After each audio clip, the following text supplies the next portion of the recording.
नमस्कार, मैं डॉक्टर अमित व्यास फिर हाजिर हुआ हूँ एक ऐसे चिर परिचित विषय पर चर्चा करने के लिए जो एक ऐसे व्यक्ति के लिए चिंता का भी विषय तो बनता है, लेकिन उसके लिए जिज्ञासा भी बनती है कि मेरा भविष्य क्या है, उस भविष्य में किस क्षेत्र में जाना मेरे लिए अच्छा रहेगा, मेरी आजीविका का साधन क्या रहेगा, मैं रोज़गार अगर प्राप्त करता हूँ या करती हूँ तो मैं नौकरी करूँगा या करूँगी, सरकारी क्षेत्र में, निजी क्षेत्र में क्या व्यवसाय किया जाएगा, कौन सा क्षेत्र मेरे लिए फ्रूटफुल है। देखिए, सामान्यतः जो मेरा अपना व्यक्तिगत अनुभव है, मेरे पास जितने भी क्लाइंट्स आते हैं या जो भी जातक कुंडली दिखाने के लिए आते हैं, वो ज़्यादातर 10th पास करने के बाद सब्जेक्ट सिलेक्शन को लेकर ज़्यादातर आते हुए देखे गए हैं। फिर 12th करने के बाद ये डिसाइड करना कि कौन सी लाइन हमारे लिए फ्रूटफुल है जिससे कि हम आगे जाके सक्सेसफुल हो सकें। देखिए, एक बहुत बड़ा चिंता का भी विषय बन जाता है जब हमारे द्वारा लिया गया निर्णय कई बार आगे जाके हमारे लिए नुकसानदायक भी होता है। कई बार हम सोचते कुछ हैं, होता कुछ है। तो ऐसी स्थिति में अगर हम एस्ट्रोलॉजिकली अगर इस बात को सोचकर चलते हैं कि हमें क्या लाइन हमारे लिए फ्रूटफुल रहेगी, किस लाइन में जाना हमारे लिए उचित रहेगा, जिससे कि हमारे पर्सनैलिटी का, हमारी नॉलेज का, हमारे डेडिकेशन का हम अधिक से अधिक लाभ प्राप्त कर सकें। तो ये वीडियो मैंने जो बनाया है या बनाने की बात कर रहा हूँ, उसके पीछे मेन उद्देश्य यही है कि 12 राशि वाले व्यक्तियों को किन क्षेत्रों में जाना सही रहेगा, क्योंकि आप जानते हैं कि राशि का प्रभाव हमारे आचार, विचार, व्यवहार, निर्णय क्षमता, सोचने समझने की क्षमता और हमारे कार्य क्षमता, ये सभी चीज़ें उस पर निर्भर करती हैं। चूँकि ऐसा देखने में भी आया है कि कई बार हमारे द्वारा जो भविष्यवाणियाँ की जाती हैं उसमें कई बार मतांतर भी हो जाता है और व्यवहारिकता में कई बार वो चीज़ें उलट भी होती हुई देखी गई हैं, मगर वो प्रतिशत 1 या 2% होता है। लेकिन अगर राशि के अनुसार या समय रहते हुए हम इस बात का निर्धारण करने में सफल हो जाएं कि कौन सी लाइन हमारे लिए फ्रूटफुल है या नहीं, तो उसके लिए सबसे पहले बात करते हैं कि मेष राशि वाले व्यक्तियों को किस लाइन में जाना सही रहेगा। तो सामान्यतः मेष राशि वाले जो व्यक्ति होते हैं वो पुलिस सर्विसेज में, मिलिट्री में, सेना में, केमिस्ट इंडस्ट्री में, अच्छे एजुकेशनिस्ट, एक अच्छे प्रशासनिक सेवाओं में जाने वाले व्यक्ति होते हैं। और बुध और बृहस्पति का सही अगर योगदान होता है तो ऐसे अच्छे व्यवसायी भी होते हुए देखे गए हैं। मगर कौन सा व्यवसाय करना सही रहेगा, तो मेष राशि वाले व्यक्तियों को चाहिए कि वो एक ऐसे काम करें जो कहीं ना कहीं इलेक्ट्रॉनिक आइटम से जुड़े हुए हों, या फिर कंस्ट्रक्शन से जुड़े हुए हों, या प्लास्टिक इंडस्ट्री से जुड़े हुए जो प्रोडक्ट्स हैं, अगर उस इंडस्ट्री में अगर आप अपना व्यवसाय करेंगे तो आपको सफलता निश्चित रूप से प्राप्त होगी। और दूसरा, अगर आपकी कुंडली में सूर्य का प्रभाव अच्छा है मेष राशि वाले के में, तो सामान्यतः ऐसे व्यक्तियों को अच्छा अनुसंधानकर्ता या एक अच्छे विश्लेषक के रूप में भी देखा गया है। बात करते हैं वृष राशि वालों की। देखिए, वृष राशि वाले जो व्यक्ति होते हैं वो सामान्यतः शुक्र से ओतप्रोत होने की वजह से चकाचौंध वाली लाइन में ही जाते हैं, चाहे वो नौकरी की बात हो या व्यवसाय की बात हो। जहाँ तक नौकरी का सवाल है तो सामान्यतः वृष राशि वाले व्यक्ति अच्छे रसायन शास्त्री के रूप में भी देखे गए हैं, संगीतकार भी देखे गए हैं, फिल्म इंडस्ट्री में भी इन लोगों का काफ़ी प्रभाव रहता है। दूसरी बात, ऐसे वृष राशि के जातक या जातिका केमिस्ट के रूप में, फिजिशियन के रूप में, गायनिक डॉक्टर्स के रूप में भी होते हुए देखे गए हैं। और जहाँ तक व्यवसाय का सवाल है तो ऐसे व्यक्ति इंटीरियर डेकोरेशन में चकाचौंध से, यानी कि ऐसी इंडस्ट्री जिसमें हम उसको भौतिकता से जोड़ते हैं, ऐसे कोई भी व्यापार जो कि इन सब चीज़ों को इंगित करते हैं या इस बात से प्रभावित होते हैं, वो सारे के सारे उद्योग धंधे वो वृष राशि वाले व्यक्ति करते हुए देखे गए हैं। बात करते हैं मिथुन राशि वालों की। देखिए, मिथुन राशि का स्वामी बुध होने की वजह से ऐसे व्यक्ति सामान्यतः वाणी से कमाकर खाते हैं, यानी कि अच्छे टीचर, चिकित्सक, वकील, फिजियोथेरेपिस्ट और स्पोर्ट्समैन। और दूसरी बात, सबसे बड़ी बात है कि मिथुन राशि वाले व्यक्ति सामान्यतः लेखन से संबंधित, ज्योतिष से संबंधित और ऐसे कार्य जो कि शोध या अनुसंधान से जुड़े हुए हैं, ऐसी इंडस्ट्रीज़ में भी वो या तो व्यापार करते हैं या उन क्षेत्रों में जाकर नौकरियां भी करते हुए देखे गए हैं। बात करते हैं कर्क राशि वाले व्यक्तियों की। देखिए, कर्क राशि वाले जो व्यक्ति होते हैं, चूँकि उनकी राशि का स्वामी चंद्रमा होने की वजह से उनके जीवन में माइंड स्विंग्स होने की प्रवृत्ति ज़्यादा पाई जाती है। तो सामान्यतः ऐसे व्यक्ति एक अच्छे नेता के रूप में होटल इंडस्ट्री के मालिक होते हुए देखे गए हैं। कपड़ा उद्योग में, प्लास्टिक इंडस्ट्रीज़ में, मैन्युफैक्चरिंग यूनिट्स में अच्छे पंडित, अच्छे वकील के रूप में भी होते हुए देखे गए हैं। मगर सामान्यतः कर्क राशि वाले व्यक्ति एक अच्छे गणितज्ञ के रूप में, एक अच्छे अनुसंधानकर्ता के साथ साथ में एक अच्छे विश्लेषणकर्ता भी होते हुए देखे गए हैं और इसी से संबंधित वो नौकरी भी करते हैं और इसी से संबंधित व्यवसाय भी करते हुए देखे गए हैं। सिंह राशि, देखिए सिंह राशि का स्वामी सूर्य होने की वजह से ऐसे व्यक्तियों में नेतृत्व करने का गुण पाया जाता है। तो सामान्यतः ऐसे व्यक्ति पुलिस, सेना, प्रशासनिक अधिकारी के रूप में तो होते हुए देखे गए हैं, लेकिन सफल राजनीतिज्ञों को भी इस क्षेत्र में होते हुए देखा गया है। सिंह राशि वाले व्यक्ति सामान्यतः केमिकल से संबंधित व्यवसाय, कॉटन से संबंधित व्यापार, खास तौर पर जो फिल्म इंडस्ट्री में इक्विपमेंट्स काम में आए जाते हैं या प्रयोग में लिए जाते हैं, उनका काम, लाइट्स का काम,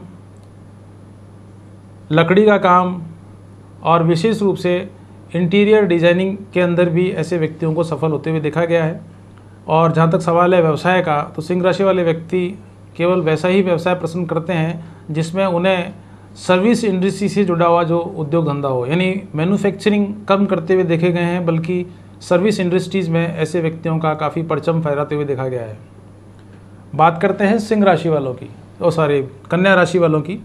देखिए, कन्या राशि का स्वामी बुध होने की वजह से ऐसे व्यक्तियों में वाक्पटुता अच्छी पाई जाती है। वाणी की प्रबलता होने की वजह से ये एजेंसी या एजेंट भी होते हुए देखे गए हैं।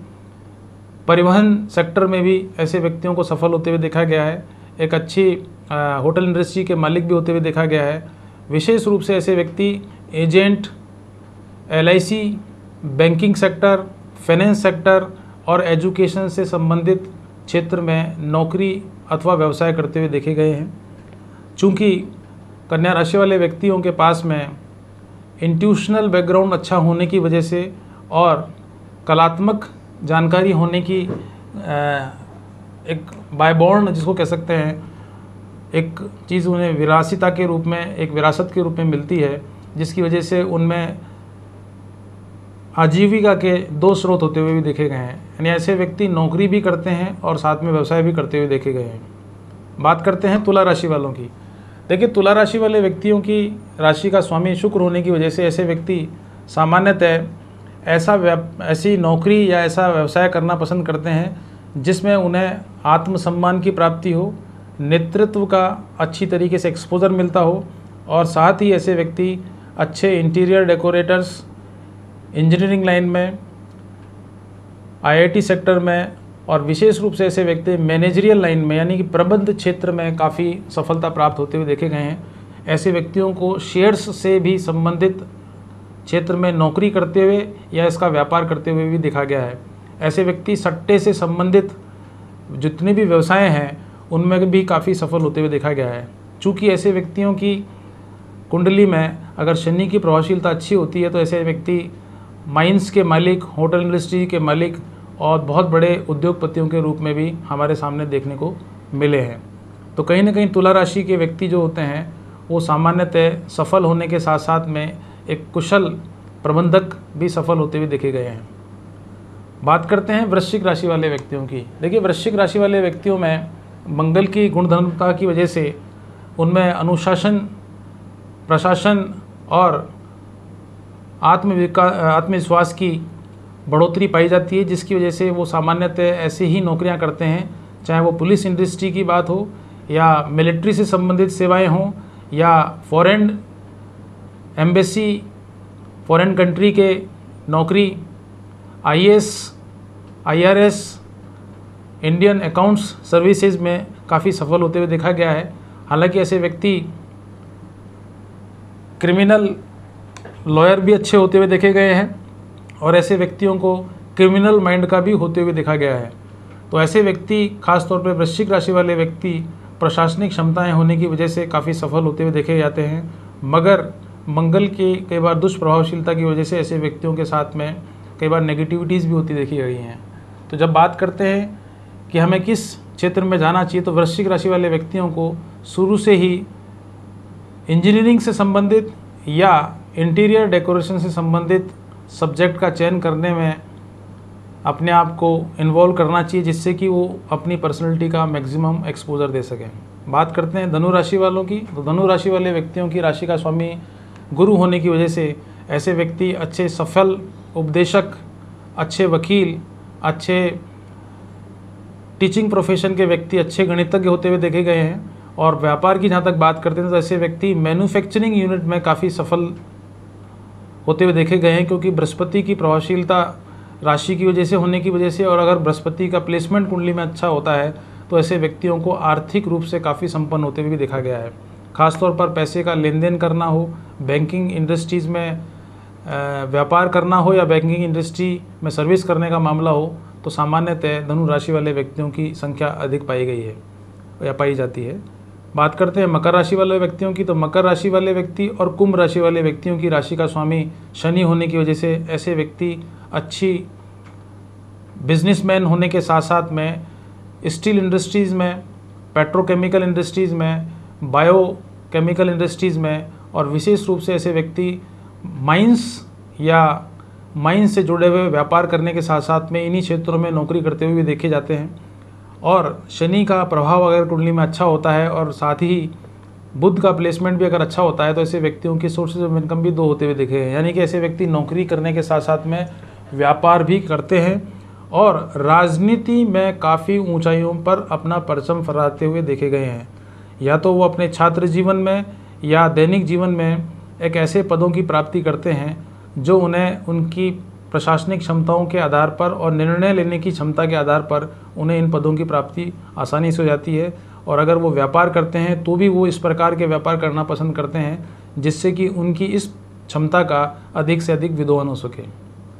तो मकर राशि और कुंभ राशि वालों के लिए सामान्यतः जो व्यापार है, नौकरी है, वो सामान्यतः करीब करीब समान ही है। बस हाँ, कुंभ राशि वाले व्यक्तियों की एक विशेष बात जो पाई जाती है कुंभ राशि वाले व्यक्तियों में, कि अगर शुक्र का प्रभाव अच्छा होता है तो ऐसे व्यक्तियों का भाग्योदय विवाह के उपरांत होता है, और जिस क्षेत्र में वो एजुकेशन लेते हैं उन्हें उस क्षेत्र से संबंधित रोजगार प्राप्त नहीं होता है, बल्कि उसके अलग हटकर किसी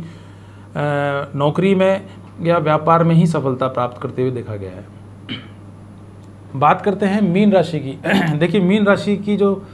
स्वामी है, स्वामित्व है, वो बृहस्पति के हाथ में है, परंतु बृहस्पति की स्थिति मीन राशि में इतनी शुभ या उसकी प्रभावशीलता शुभ नहीं देखी जा सकती है। सूर्य अगर आपका अच्छा होता है तो सामान्यतः ऐसे व्यक्ति राजनीति में सफलता प्राप्त करने के साथ साथ में औद्योगिक क्षेत्र में काफ़ी ऊंचाइयों पर होते हुए देखे गए हैं।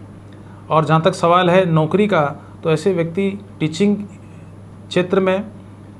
खगोल शास्त्री के रूप में और वाणिज्य के अच्छे जानकार होते हुए देखे गए हैं। और वाणिज्य से संबंधित जितने भी क्षेत्र हैं, चाहे वो बैंकिंग सेक्टर है या फाइनेंस सेक्टर है या मैनेजमेंट सेक्टर है, उसमें नौकरियां करते हुए देखे जाते हैं, या ऐसी लाइन में नौकरी करने से उन्हें काफ़ी सफलता प्राप्त होती है। लेकिन जीवन के उत्तरार्ध में, यानी लगभग 40 साल के बाद में, मीन राशि वाले व्यक्तियों को सामान्यतः व्यापार या व्यवसाय से लाभ प्राप्त करते हुए देखा गया है, क्योंकि बृहस्पति का जो शुभ प्रभाव है सामान्यतः मीन राशि वालों को 42 साल के बाद ही मिलता है। और अगर राहु की स्थिति शुभ है तो ऐसे व्यक्ति सफल राजनीतिज्ञ होने के साथ साथ में किंग मेकर के रूप में भी होते हुए देखे जा सकते हैं। तो बात करी मैंने विभिन्न 12 राशियों के व्यक्तियों को किन किन क्षेत्रों में रोजगार मिल सकता है, या किन किन क्षेत्रों में उन्हें अपने रोजगार की तलाश करनी चाहिए, या किन क्षेत्रों में उन्हें व्यापार करना चाहिए जिससे कि वो अधिक से अधिक लाभ प्राप्त कर सकें। राशि के गुणधर्म के आधार पर और कुंडली में व्याप्त जितने भी अन्य ग्रह हैं उनका शुभत्व प्रभाव अगर आपकी कुंडली में देखने को मिलता है तो आप निश्चित मान के चलिए कि जो मेरे द्वारा आपको क्षेत्र बताए गए हैं सामान्यतः वे व्यक्ति या उस राशि के व्यक्ति सामान्यतः उस क्षेत्र में ही सफल होते हुए देखे जाते हैं। मेरा वीडियो अच्छा लगे तो लाइक करें, शेयर करें और सब्सक्राइब तो विशेष रूप से करें। मैं कुछ ऐसे ही चुनिंदा विषयों पर आपके सामने उपस्थित होता हूं और आप लोगों का फीडबैक अच्छा मिलने की वजह से मैं कुछ ऐसे विषयों को आपके सामने लेके आता हूं जो आपकी जागरूकता और आपकी जिज्ञासाओं को तो शांत करते ही हैं, साथ में आपको कुछ ऐसी चीज़ों के बारे में मैंने आपको जानकारियाँ उपलब्ध कराई हैं जिनसे आप अपने जीवन को सरल बना सकते हैं, जीवन में आने वाली समस्याओं का आसानी से निदान भी कर सकते हैं। नमस्कार। राम सिया राम जय जय राम।